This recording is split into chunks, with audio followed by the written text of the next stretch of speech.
Hello student, welcome to my channel thermal lecturer. आज का ये वीडियो क्लास 10 साइंस के लिए सबसे ज्यादा इंपॉर्टेंट है। आज के इस वीडियो में हम लोग अम्ल, क्षार एवं लवण के पूरे बुक के महत्वपूर्ण प्रश्नों को देखने वाले हैं। जो बोर्ड एग्जाम में 100% आएगा वही प्रश्न देखेंगे। इससे पहले मैंने आपको चैप्टर 1 का इंपॉर्टेंट क्वेश्चन बता रखा है, नहीं देखा हो तो देख लेना, लिंक इस वीडियो के डिस्क्रिप्शन में मिल जाएगा। और इसमें हम लोग बहुत ज्यादा इंपॉर्टेंट क्वेश्चन देखेंगे अम्ल, क्षार एवं लवण के। इस वीडियो को आप लोग एट लास्ट तक देखना, सबसे ज्यादा इंपॉर्टेंट है, ऐसा वीडियो आपको कहीं नहीं मिलेगा। ठीक है, तो पहला हम लोग सबसे पहले बहुविकल्पीय प्रश्नों को देखेंगे। पूरे बुक में आपके जो अम्ल, क्षार एवं लवण के बहुविकल्पीय प्रश्न है वो देखेंगे। तो अम्लीय विलयन का पीएच मान है। देखो, अगर अम्ल, क्षार एवं लवण चैप्टर पढ़ रहे हो तो इसमें अम्लीय और क्षारीय और लवण इनके बारे में जरूर बेसिक और अपर दिया रहेगा। ठीक है, तो इसमें सबसे पहला ऑब्जेक्टिव क्वेश्चन है कि अम्लीय विलयन का पीएच मान है। Very important question board exam के लिए। ऑप्शन नंबर ए है 0, बी है 7, सी है 7 से कम एंड डी है 7 से अधिक। तो बच्चा अगर अम्लीय विलयन का पीएच मान पूछे, अगर आपने पीएच स्केल पढ़ा है तो फिर अम्लीय विलयन का पीएच मान पता होगा, क्योंकि पीएच स्केल में क्या है कि 7, 0 से लेकर 7, 7 से लेकर 14, 0 से 7 तक आपका अम्लीय होता है और आपका 7 से 14 तक क्षारीय होता है। तो फिर यहाँ आपका अम्लीय विलयन का जो पीएच मान होगा वो 7 से कम ही होगा, क्योंकि 0 से लेकर 7 तक होता है, या फिर 0 से 7 तक कह सकते हो या 7 से कम कह सकते हो, दोनों एक ही बात है ना। तो वही मैं आपको समझा दिया। तो ये हमारा पहला मोस्ट इंपोर्टेंट क्वेश्चन है जो बोर्ड एग्जाम के लिए मोस्ट इंपोर्टेंट है। आपको बिल्कुल तैयार कर लेने हैं बोर्ड एग्जाम के लिए। ठीक है, अगला क्वेश्चन देखो, निम्नलिखित में से अम्लीय लवण है। देखो, निम्नलिखित में से अम्लीय लवण है। ऑप्शन नंबर ए है NaCl, बी है NaHSO4 एंड सी है Na2SO4 एंड डी है KCl। तो बच्चा अगर अम्लीय लवण पूछा जाए तो इन चारों में से कौन सा हो सकता है? NaCl तो आपका लवण है बट अम्लीय नहीं है। Na2SO4, KCl ये सब आपका अम्लीय लवण नहीं है। अम्लीय लवण इसमें H आयन है, तो इसलिए हमारा NaHSO4 जो होगा वो अम्लीय लवण होगा। क्या होगा? अम्लीय लवण होगा। ठीक है, ये हमारा मोस्ट इंपोर्टेंट क्वेश्चन है और आपका सेकंड नंबर क्वेश्चन है बोर्ड एग्जाम के लिए, बहुत ही ज्यादा इंपॉर्टेंट। ठीक है, तो ये हमारा दूसरा मोस्ट इंपोर्टेंट क्वेश्चन है। अगला तीसरा नंबर क्वेश्चन है कि शुद्ध जल का पीएच मान है। जो बिल्कुल शुद्ध जल होते हैं उनका पीएच मान कितना होता है? ठीक है, तो शुद्ध जल का पीएच मान आप लोगों को पता होगा। ऑप्शन नंबर ए है 0, बी है 1, सी है 7 एंड डी है 14। तो बच्चा जो शुद्ध जल का पीएच मान होता है वो हमारा 7 होता है, क्योंकि इसका ना कोई स्वाद नहीं होता है, क्योंकि 7 एक उदासीन होता है। ठीक है, 7 जिसका पीएच मान होता है। क्यों? क्योंकि जो हमारा अम्लीय होगा वो खट्टा होगा, क्षारीय होगा तो वो हमारा कड़वा होगा, और जो उदासीन होगा ना उसका कोई स्वाद नहीं होता। वो क्या होता है? वो हमारा बच्चा वो मतलब बिना स्वाद के होता है। ठीक है, स्वादहीन। बस समझ में आ गया। अगला देखो, धावन सोडा का रासायनिक नाम है। धावन सोडा यानी कि धोने वाले सोडा का रासायनिक नाम। जितने इंपॉर्टेंट क्वेश्चन है आपके इस चैप्टर के वो मैंने ले लिया है। ठीक है, तो ऑप्शन नंबर ए है सोडियम क्लोराइड, बी है सोडियम कार्बोनेट, सी है सोडियम कार्बोनेट एंड डी है सोडियम हाइड्रोक्साइड। तो एक आपको चेंज करना है, एक को हम कर लेते हैं सोडियम बाइकार्बोनेट। ठीक है, एक हम चाहे जो कर ले, इसको हम सोडियम बाइकार्बोनेट कर देते हैं। ठीक है, सोडियम बाइकार्बोनेट। ठीक है, बाई रहेगा छोटी, तो सोडियम बाइकार्बोनेट या फिर सोडियम कार्बोनेट क्या होगा इन दोनों में से? तो हमारा सोडियम कार्बोनेट होगा, NaH, मतलब ये हमारा होगा। वैसे तो धावन सोडा का रासायनिक सूत्र तो आप लोगों को पता ही होगा, और यहाँ हमें मतलब उसमें 10 मॉलिक्यूल्स होते हैं पानी का। ठीक है, तो फिर यहाँ आपको क्या करना है? धावन सोडा के नाम बताना था, तो ये हमने बता दिया। 4 नंबर इंपॉर्टेंट ऑब्जेक्टिव क्वेश्चन हम लोगों ने देख ली। अब हम लोग देखेंगे 5 नंबर इंपॉर्टेंट ऑब्जेक्टिव क्वेश्चन। देख लो कि पेयजल को जीवाणु रहित करने में प्रयोग किया जाता है। जो पीने वाला जल है अगर उसको जीवाणु रहित करना है तो हम किस चीज का प्रयोग करेंगे? ऑप्शन नंबर ए है CaOCl2, बी है CaCl2, सी है CuCl2 एंड डी है CaCO3। तो अगर आपका पेयजल है और पेयजल को आपको जीवाणु रहित करना है तो फिर उसमें हम लोग किसका प्रयोग करेंगे? उसमें हम लोग ब्लीचिंग पाउडर का प्रयोग करेंगे। आप कहोगे सर ब्लीचिंग पाउडर का फार्मूला क्या होता है? तो अगर इतना नहीं पता तो आप लोग नहीं अच्छे मार्क्स ला पाओगे। वो होता है CaOCl2, कैल्शियम ऑक्सीक्लोराइड। ठीक है, तो ये हमारा हो गया। ठीक है, समझ में आ गया ना सारा क्वेश्चन, क्योंकि मैं आपको पूरी तरह से समझाना चाहता हूं। चैप्टर अगर आप हमसे पढ़ रहे हो तो पूरी तरह से समझो, चैप्टर में कुछ बचे ना। ठीक है, ये 6वां ऑब्जेक्टिव क्वेश्चन है कि सल्फ्यूरिक अम्ल में अम्लीय परमाणुओं की संख्या होती है। जो सल्फ्यूरिक अम्ल होता है, सल्फ्यूरिक अम्ल में जो अम्लीय हाइड्रोजन परमाणुओं की संख्या कितनी होती है? तो अम्लीय हाइड्रोजन परमाणुओं की संख्या सल्फ्यूरिक अम्ल में कितना होता है? 2 होता है। ठीक है, तो ये हमारा हो गया ऑब्जेक्टिव क्वेश्चन, मतलब जितने भी पूरे बुक के ऑब्जेक्टिव क्वेश्चन आपके इस चैप्टर से हैं अम्ल क्षार एवं लवण के, वो इंपॉर्टेंट ऑब्जेक्टिव क्वेश्चन वो मैंने आपको बता दिया, इससे बाहर नहीं आएगा ऑब्जेक्टिव क्वेश्चन में, ठीक है। तो अब हम लोग देखेंगे लघु उत्तरीय प्रश्न। लघु उत्तरीय प्रश्न में क्या है, सबसे पहला देखो लघु उत्तरीय प्रश्न कि उदासीनीकरण अभिक्रिया क्या है। जो उदासीनीकरण अभिक्रिया होती है वो क्या होती है, दो उदाहरण दीजिए, दो उदाहरण के साथ समझाना है, ठीक है। तो उदासीनीकरण अभिक्रिया में है कि अम्ल एवं क्षार, जो अम्ल होते हैं और क्षार होते हैं, की अभिक्रिया के परिणाम स्वरूप लवण तथा जल प्राप्त होता है। जैसे हम अम्ल की अभिक्रिया क्षार से कराएंगे या क्षार अम्ल की, मतलब अम्ल और क्षार की अभिक्रिया होनी चाहिए, तो अम्ल एवं क्षार की अभिक्रिया के परिणाम स्वरूप लवण तथा जल प्राप्त होता है, तथा इस अभिक्रिया को उदासीनीकरण अभिक्रिया कहते हैं। तथा यही जो अभिक्रिया होती है ना, यही हमारा उदासीनीकरण अभिक्रिया कहलाता है, ठीक है। अब कहोगे सर एग्जाम्पल भी बता दो, तो एग्जाम्पल मैं बता दूंगा, वैसे बहुत आसान सा। चलो मैं आपको पहले लेता हूं क्षार का, NaOH, ये हमारा क्या है, OH है जुड़ा है, तो इसलिए हमारा क्षार है। और इसमें आपको अम्ल की अभिक्रिया करानी है, तो अम्ल हमारा HCl कर लें, ठीक है। HCl हमारा अम्ल हो गया। तो क्षार और अम्ल या अम्ल और क्षार की अभिक्रिया से हमें लवण तथा जल मिलेगा, तो यहाँ Na और Cl हो जाएगा, Na एंड Cl, ठीक है। तो ये हमारा लवण मिल गया, और प्लस हमारा जल है H2O, ये हमारा जल मिल गया। अगर आप इनका नाम देना चाहो तो नाम भी दे सकते हैं अच्छे से, ठीक है। तो ये हमारा है बच्चा क्षार, NaOH क्षार है, ये HCl जो एक बहुत ज़्यादा प्रबल अम्ल होता है, और ये हमारा लवण है जो नमक होता है जिसको आप लोग खाते हो, ये हमारा जल है, ठीक है। ये सारा आप कंप्लीट कर लो, मतलब क्षार अम्ल और लवण जल, ठीक है, ये सब आपको तैयार कर लेना है। तो ये हमारा है अम्ल और क्षार की अभिक्रिया के परिणाम स्वरूप। अब कहोगे सर एक और एग्जाम्पल पूछा है, दो एग्जाम्पल, दो उदाहरण, तो इसी के पैटर्न पर आप दूसरा एग्जाम्पल लिख दो, बहुत ज़्यादा आसान होता है। जैसे मैंने NaOH की जगह KOH ले लिया, ये भी आपका क्षार है, और HCl ही ले लो, अम्ल दोनों में है, चाहे HCl लो, ठीक है।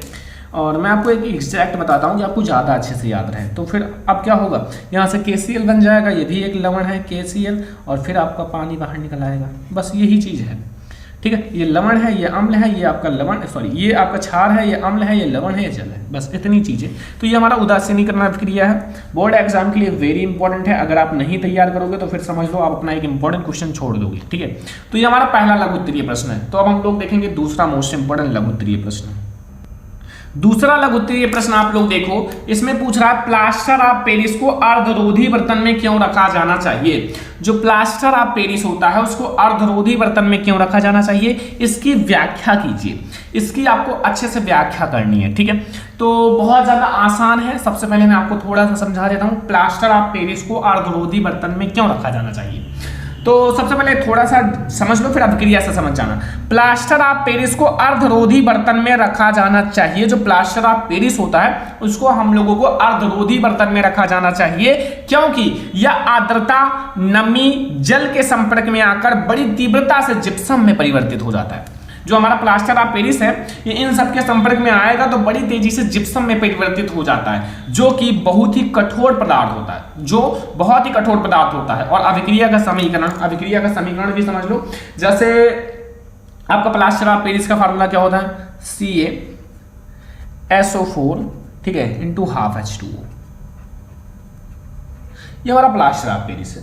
अब मान लो इसको हमने जल के संपर्क में करा दिया, ठीक है, जल के संपर्क में कर दिए, तो मतलब मैंने ज़्यादा नहीं 1 से ही 1/2 या फिर आप 3/2 कह सकते हो, ठीक है। H2O ले लिया, ये हमारा जल है, ठीक है, ये हमारा जल है। तो फिर इससे अभिक्रिया करा तो हमारा तुरंत जिप्सम बन जाएगा, CaSO4 एंड 2H2O। ये हमारा तुरंत क्या बना दिया, जिप्सम। जो मैंने बताया है कि इसको अगर जल से अभिक्रिया कराएगा प्लास्टर ऑफ पेरिस तो तुरंत आपका जिप्सम बड़ी तीव्रता से बना देगा, ठीक है। बस यही चीज मैं आपको समझाना चाहता था। ये हमारा दूसरा मोस्ट इंपॉर्टेंट है, जो कि आपका लघु उत्तरीय प्रश्न है। जितने लघु उत्तरीय प्रश्न है सब कुछ मैं आपको बता देता हूं कि आप लोगों का इस चैप्टर से रिलेटेड कोई भी कंफ्यूजन ना रहे, बोर्ड एग्जाम में आप अच्छे से लिख कर आओ। तो चलो हम लोग देखते हैं तीसरा मोस्ट इंपॉर्टेंट लघु उत्तरीय प्रश्न। तीसरा समझो, क्या होता है जब केवल रासायनिक समीकरण लिखिए। पहला समझो, सोडियम बाइकार्बोनेट, जिसे हम लोग खाने वाला सोडा कहते हैं, को गर्म करने पर, इसको गर्म करने पर, तो बच्चा सोडियम बाइकार्बोनेट, ठीक है, मतलब सोडियम बाइकार्बोनेट, ठीक है, इसको हम लोग गर्म करेंगे तो क्या मिलेगा। चलो मैं आपको पहला रिएक्शन यहां समझाता हूं, एक एक रिएक्शन को हम लोग समझेंगे। जैसे हमारा है NaH NaHCO3 इसको हमने गर्म किया, ठीक है, गर्म किया। तो इसको गर्म किया तो हमें क्या मिला, यहां मिला Na2CO3, Na2 एंड CO3, ठीक है। लेकिन यहां हमारा Na2 हो गया ना Na, तो यहां हम 2 लगा देंगे। 2 आपको मतलब 2 मॉलिक्यूल्स लेना है सोडियम बाइकार्बोनेट का, ठीक है। एंड प्लस हमें मिलेगा फिर यहां से आपका H2O एंड यहाँ हमारा C बच गया ना, क्योंकि यहाँ 2 C हो गया, और यहाँ हमारा C प्लस हो जाएगा और O2 बचेगा ना, क्योंकि यहाँ से हमारा 3O यहाँ हो गया, एक 4 हो गया, ठीक है, 4O और यहाँ 6O है, तो यहाँ O2 मतलब CO2 कार्बन डाइऑक्साइड हमारा बाहर निकल जाएगा। ये हमारा पहला रिएक्शन है। मतलब अगर आप सोडियम बाइकार्बोनेट को गर्म करोगे तो हमें सोडियम कार्बोनेट मिलेगा। मैं एक ही नाम लिखूंगा, वो है सोडियम कार्बोनेट, कि मतलब ये हमें मिला है सोडियम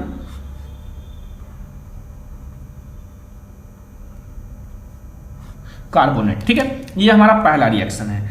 तो अब हम लोग देखेंगे दूसरा रिएक्शन। दूसरा है कि अमोनियम क्लोराइड को गर्म करने पर जो अमोनियम क्लोराइड है उसको गर्म करा जाए। तो अमोनियम क्लोराइड का फार्मूला होता है NH4Cl, NH4Cl, ये हमारा होता है अमोनियम क्लोराइड, और इसको आप लोगों को डबल हैंडेड रिएक्शन यानी कि गर्म करना है। तो फिर इसको आप गर्म करोगे तो फिर हमें मिलेगा NH3, ठीक है, अमोनिया एंड प्लस हमारा HCl बाहर निकल जाएगा। बस ये हो गया दूसरा रिएक्शन। हमें क्या मिला इसमें, जब आप लोग इसको गर्म करोगे तो हमारा हाइड्रोजन क्लोराइड गैस में विच्छेदित हो जाएगा, अमोनिया मिल जाएगा NH3, और हमारा ये तो अमोनिया है ना, सारे स्टूडेंट को नाम तो पता ही होगा इतना, ये हमारा अमोनिया है और ये हाइड्रोजन क्लोराइड है, इसका मैं नाम लिख देता हूँ अमोनिया, ठीक है। ये दूसरा रिएक्शन है। अब तीसरे रिएक्शन पे आ जाओ। तीसरा, इसमें पूछ रहा है व्यंजक चूर्ण में क्लोरीन कैसे बनाए। व्यंजक चूर्ण में क्लोरीन या व्यंजक चूर्ण से क्लोरीन कैसे बनाए, क्लोरीन बनाना है, ठीक है। तो व्यंजक चूर्ण का फार्मूला होता है CaO, यहाँ समझो CaOCl2, ठीक है। इसको अगर आप लोग H2SO4 सल्फ्यूरिक अम्ल के साथ गर्म करोगे तो फिर हमें क्या मिलेगा, तो हमें मिलेगा CaSO4 जो कि आप लोगों का है कैल्शियम सल्फेट, एंड प्लस हमारा H2O एंड प्लस हमें क्लोरीन गैस मिल जाएगा। क्लोरीन आपका बाहर निकल जाएगा, यही हमें बनाना था क्लोरीन, तो भैया मिल गया क्लोरीन, ठीक है।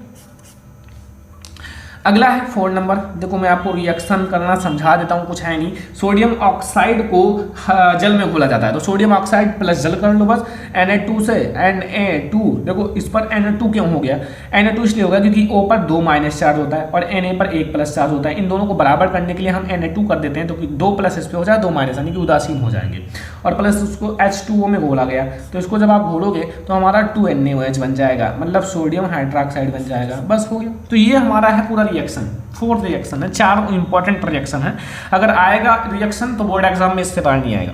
ये हमने 4 ऐसे इंपॉर्टेंट रिएक्शन बताए हैं जो बोर्ड एग्जाम के लिए सबसे ज्यादा इंपॉर्टेंट है। तो चलो हम लोग देखते हैं लॉन्ग क्वेश्चन। तो स्टूडेंट हम हमारा लॉन्ग क्वेश्चन में सबसे पहला बेकिंग पाउडर के बारे में, मतलब जो हमारा बेकिंग पाउडर होता है या फिर खाने का सोडा होता है का रासायनिक नाम, अणुसूत्र क्या है, इसको बनाने की विधि, भौतिक गुण, रासायनिक गुण, सब कुछ बताना है। तो बेकिंग पाउडर का रासायनिक नाम सोडियम बाइकार्बोनेट होता है। जो बेकिंग पाउडर होता है उसका नाम होता है सोडियम बाइकार्बोनेट, और इसका अणुसूत्र होता है NaHCO3। ये हो गया हमारा बेकिंग पाउडर का रासायनिक नाम और इसका अणुसूत्र। मतलब बेकिंग पाउडर का जो रासायनिक नाम है वो सोडियम बाइकार्बोनेट है, और हमारा अणुसूत्र जो होता है वो NaHCO3 होता है। बनाने की विधि, या सोडियम हाइड्रोक्साइड के सांद्र विलयन में, सोडियम हाइड्रोक्साइड यानी कि NaOH के सांद्र विलयन में अधिक मात्रा में कार्बन डाइऑक्साइड गैस प्रवाहित करने पर प्राप्त होता है। जो हमारा सोडियम हाइड्रोक्साइड होता है उसके सांद्र विलयन में जब हम लोग ज्यादा मात्रा में कार्बन डाइऑक्साइड गैस प्रवाहित करेंगे तो हमें ये मिल जाएगा। जैसे यहाँ हमने 2 रिएक्शन एक साथ में किया है, मतलब रिएक्शन एक ही है, बनेगा हमारा सोडियम बाइकार्बोनेट ही, लेकिन दो बार कराना पड़ता है। देखो 2NaOH है प्लस CO2 मैंने प्रवाहित करा, एक बार करा, मतलब ज्यादा मात्रा में करना तो एक बार में नहीं मिलेगा, Na2CO3 प्लस H2O मिल जाएगा। फिर इसको ज्यादा मात्रा में करने के लिए हम लोग कार्बन डाइऑक्साइड को एक बार और करेंगे, तो हमने Na2CO3 पर एक बार और अटैक किया CO2 का, ठीक है, तो एक CO2 का और अटैक किया तो हमें सोडियम बाइकार्बोनेट मिल गया 2NaHCO3। ये हमारा सोडियम बाइकार्बोनेट का फार्मूला है, ठीक है, ये हो गया। भौतिक गुण समझ लो, भौतिक गुण में है यह पदार्थ एक सफेद क्रिस्टलीय पदार्थ है, मतलब ये जो पदार्थ होता है एक सफेद क्रिस्टलीय पदार्थ होता है। दूसरा, इसका जलीय विलयन अम्लीय होता है, इसका जो जलीय विलयन होता है वो अम्लीय होता है। और यह जल में अल्पबलीय है। जो हमारा बेकिंग पाउडर है ये जल में अल्पबलीय होता है। जल में अल्पबलीय का मतलब है कम मात्रा में, मतलब एकदम से नहीं घुल जाएगा कि गायब हो जाए, ठीक है, वो जल में अल्पबलीय होता है। तो ये हमारा भौतिक गुण हो गया। अब हम लोग देखेंगे रासायनिक गुण। रासायनिक गुण देखो, पहला रासायनिक गुण, पहला, इसे गर्म करने पर Na2CO3 तथा CO2 में टूट जाता है। 2NaOH CO3 इसको गर्म करा, Na2CO3 plus CO2 plus H2O में टूट गया। ये मैंने रिएक्शन आप लोगों को अभी किसी में समझाया है, 5 रिएक्शन समझा रहा था। ये वाला देखो, ये वाला रिएक्शन देखो, है नहीं, सेम है, देखो। तो वही चीज बता रहा हूं, जब आपको एक एक चीज पकड़ रहे रहोगे तो दूसरी चीज ऑटोमेटिक आ जाएगा। फिर मैंने दूसरा करा कि तनु अम्ल के साथ क्रिया करने पर लवण तथा जल CO2 निकलता है। इसको तनु अम्ल के साथ HCl के साथ गर्म करा तो NaCl plus H2O plus CO2 निकल गया, ठीक है। अब मैं आपको 2 ऐसे इंपॉर्टेंट लॉन्ग क्वेश्चन बताता हूं जो आपको कंप्लीट करना है इस चैप्टर से। व्यंजक चूर्ण या ब्लीचिंग पाउडर का रासायनिक नाम, अणुसूत्र, गुण तथा आपको बनाने की विधि, उपयोग सब कुछ तैयार कर लेना है, जैसे मैंने आपको बेकिंग पाउडर का बताया, ठीक है। और दूसरा अम्ल, क्षार एवं लवण की परिभाषा तथा उदाहरण कंप्लीट कर लो। अम्ल, क्षार एवं लवण जो होता है उसकी परिभाषा, उदाहरण सब कुछ कंप्लीट कर लो, ठीक है। तो आज का ये हमारा सबसे ज्यादा इंपॉर्टेंट वीडियो है जो बोर्ड एग्जाम के लिए सबसे ज्यादा इंपॉर्टेंट है। आज अगर आपको ये वीडियो पसंद आया और लाइक करना, शेयर करना, चैनल बनाए तो सब्सक्राइब कर लेना। ये अम्ल, क्षार एवं लवण के पूरे चैप्टर का महत्वपूर्ण प्रश्न है, बोर्ड एग्जाम में 100% आएगा। तो चलो इस वीडियो को लाइक कर दो, शेयर कर दो, चैनल बनाए तो सब्सक्राइब कर लेना। चलो फिर मिलता है नेक्स्ट इंपॉर्टेंट वीडियो में, तब तक के लिए।